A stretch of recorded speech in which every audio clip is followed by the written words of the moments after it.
ইংরাজি শিখতে চাই অথচ গ্রামার শিখবো না, ব্যাকরণের বা ইংলিশ গ্রামারের কিছু জানি না, তাহলে কি ইংলিশ শিখতে পারবো না? চলো আজকে আমরা ভয়েস চেঞ্জ শিখবো।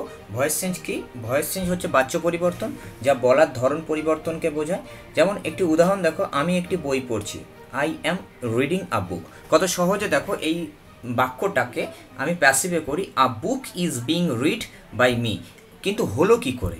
এই যে হলো কি করে, কিছু নিয়মের দ্বারা এটা হচ্ছে, সেই নিয়মগুলো আমরা আজকে শিখবো। চলো জলদি কয়েক মিনিটের ভিডিওর মধ্যে আমরা আমাদের সমস্ত ভয়েস চেঞ্জের টেন্সের নিয়মগুলো শিখে নেব। তো আর দেরি না করে পুরো ভিডিওটাকে সম্পূর্ণ দেখবে, এবং ইংলিশ গ্রামার শিখতে অবশ্যই তোমাদের ইন্টারেস্ট থাকা চাই, যার জন্য তোমরা ইংরেজিকে শিখতে পারবে। তো বেশি কথা না বলে পুরো ভিডিওটা দেখতে থাকি এবং ইংরেজি গ্রামারটাকে সহজে শেখার উপায় আমরা শিখে নিই। তো চলো। তো ভয়েস চেঞ্জ করতে গেলে কিছু নিয়ম আছে, সেই নিয়মগুলো আমরা দেখে নেব এক এক করে। এখানে সাবজেক্ট, অবজেক্ট এবং ভার্বের নিয়ে ভয়েস চেঞ্জ করা হয়। তো দেখো এখানে সাবজেক্টটা বাই সাবজেক্ট হয়, অবজেক্টটা প্রথমে চলে আসে, আর ভার্বের যে কোনো ফর্ম অর্থাৎ এনি ফর্ম চেঞ্জ ইনটু ভার্বের থার্ড ফর্ম অর্থাৎ ভার্বের 3 নম্বর ফর্মে পরিবর্তিত হয়। তো দেখো আমরা সিম্পল টেন্স প্রথম ভাগ কিভাবে আমরা ভাগ করতে পারি না, টেন্সকে আমরা যে 12টি ভাগ করি তার মধ্যে প্রেজেন্ট সিম্পল, পাস্ট সিম্পল এবং ফিউচার সিম্পল, এই 3টে ভাগে ভাগ করতে পারি। 3টে নিয়ম এখানে একসঙ্গে আছে। দেখো কিভাবে হয়। প্রথমে অবজেক্ট বসে, মাঝখানে অ্যাম ইজ আর যদি ভার্বের 1 নম্বর থাকে অর্থাৎ প্রেজেন্ট ফর্মে থাকে তখন বসাবে। ওয়াজ ওয়ার যদি থাকে তখন ভার্বের 2 নম্বর থাকলে তুমি ওয়াজ ওয়ার বসাবে, তাহলে পাস্ট টেন্সে হবে। আর শ্যাল বি উইল বি যদি থাকে বা শ্যাল উইল থাকে, তুমি শ্যাল বি উইল বি দিয়ে সেটাকে সিম্পল করবে, ফিউচার সিম্পল করবে।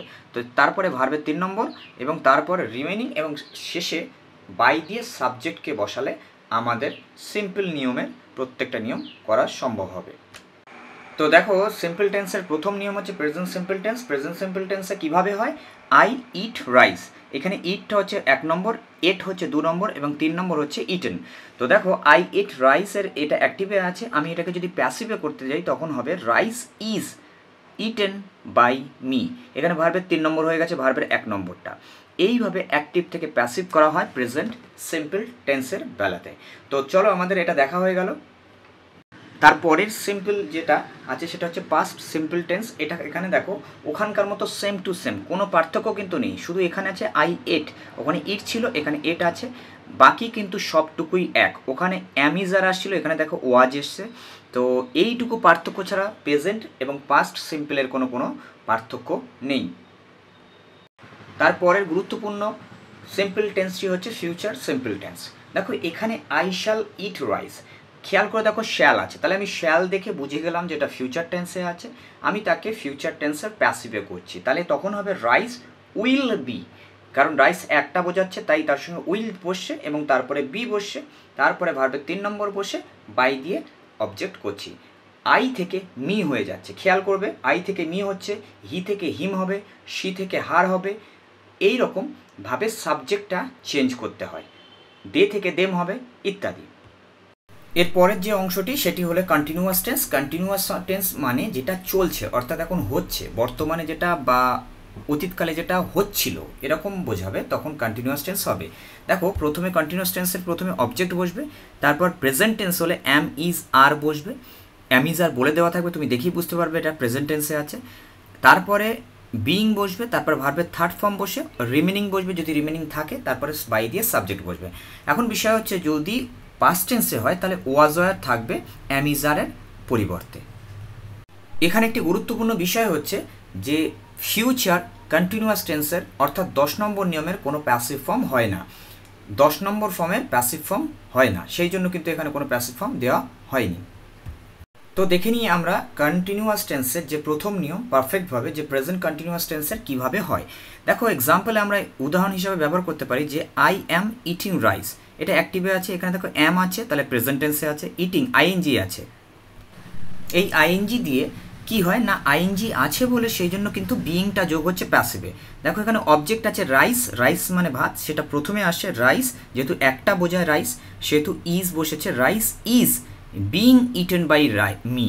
এই মিটা এসেছে আই থেকে আর বিইংটা এসেছে আইএনজি আছে বলে।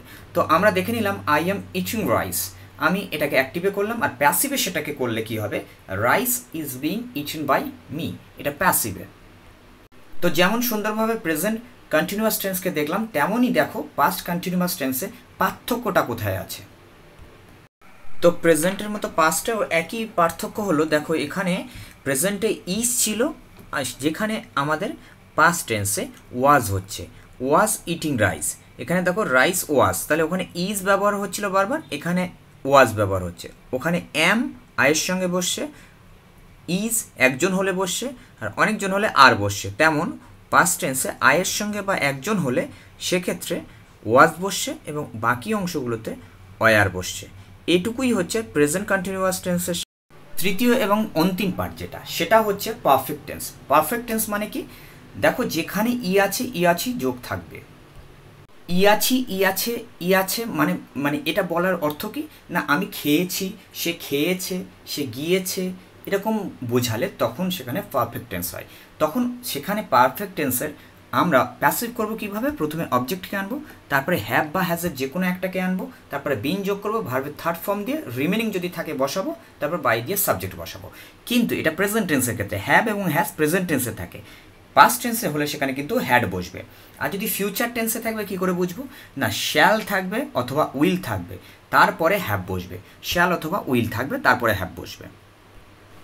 তাহলে এটা দেখে আমরা সহজে পারফেক্ট টেন্স সম্পর্কে বুঝে যাব। এবং পারফেক্ট টেন্স সম্পর্কে যখন বুঝে গেলাম, তখন পারফেক্ট টেন্সের যে প্রথম নিয়মটা, সেই প্রথম নিয়মটা আমরা বুঝব। একইভাবে পারফেক্ট টেন্সেরও তিনটি ভাগ হচ্ছে, প্রেজেন্ট পারফেক্ট, পাস্ট পারফেক্ট এবং ফিউচার পারফেক্ট। তাহলে দেখো প্রেজেন্ট পারফেক্টের প্রথম নিয়ম কিভাবে আসছে, আমরা একটা এক্সাম্পলের সাহায্যে দেখে নিই। আই হ্যাভ ইটেন রাইস অ্যাক্টিভে আছে, অর্থাৎ হ্যাভের পরে ভার্বের থার্ড ফর্ম, তাহলে সাবজেক্ট প্লাস হ্যাভ হ্যাজ অথবা ভার্বের থার্ড ফর্ম, তারপর অবজেক্ট বসছে। তাহলে অবজেক্টকে প্রথমে আনছি, rice has been eaten, has পরে বিন যোগ করছি। তাহলে হ্যাভ হ্যাজ এবং পাস্ট টেন্সে হ্যাড থাকলে আমরা তার পাশে বিন যোগ করি। বিন যোগ করে আমরা কি করি, সেটাকে প্যাসিভে করি। তাহলে দেখে নাও, rice has been eaten by me, এটা হয়ে গেল প্রেজেন্ট পারফেক্ট টেন্সের passive form. Present perfect tense আমরা যেভাবে শিখলাম, সেই একইভাবে দেখো তারপরের ফর্মটি হচ্ছে পাস্ট পারফেক্ট টেন্স। একই নিয়ম, শুধু হ্যাভ আর হ্যাজের জায়গায় হ্যাডটা চেঞ্জ হয়েছে। তাছাড়া কিন্তু প্যাসিভে করার জন্য আমাদের অন্য কোনো কিছু চেঞ্জ করতে হয়নি। তাহলে প্রেজেন্ট এবং পাস্টকে আমরা একইভাবে বুঝে নিলাম। তাহলে দেখো আমরা এসে গেলাম ফিউচার পারফেক্ট টেন্স, অর্থাৎ শেষের দিকে, যেখানে এক্সাম্পলের সাহায্যে আমরা দেখছি শ্যাল এবং উইলের পরে হ্যাভ বসছে। এইভাবে ফিউচার পারফেক্ট টেন্সকে আমরা করি, অর্থাৎ সাবজেক্ট প্লাস শ্যাল অথবা উইল, তারপরে হ্যাভ, তারপরে ভার্বের 3 নম্বর ফর্ম, তারপরে অবজেক্ট। এটার প্যাসিভ ফর্ম আমরা কেমন করে করি দেখে নাও। ফিউচার পারফেক্ট টেন্সকে প্যাসিভে করতে গেলে প্রথমে অবজেক্টটাকে তো আমি সামনে নিয়ে আসলাম, তারপর উইল হ্যাভ বসালাম, তারপর বিংটাকে যোগ করলাম এবং তার সঙ্গে আমরা ভার্বের থার্ড ফর্ম বসিয়ে বাই দিয়ে সাবজেক্ট করলাম, অর্থাৎ আমাদের হয়ে গেল ফিউচার পারফেক্ট টেন্স কমপ্লিট। তাহলে দেখো আমরা কত দ্রুতভাবে, আমরা কত কম সময়ের মধ্যে পুরো টেন্সের ভয়েস চেঞ্জ করা, অর্থাৎ কিভাবে আমরা প্যাসিভে করব, অ্যাক্টিভ থেকে প্যাসিভে করব, তা সহজেই শিখে নিলাম। তো তোমরা যদি আমার এই ভিডিওটা থেকে উপকৃত হয়ে থাকো, অবশ্যই প্লিজ সাবস্ক্রাইব করবে, লাইক করবে এবং বেশি বেশি করে শেয়ার করবে। Thank you.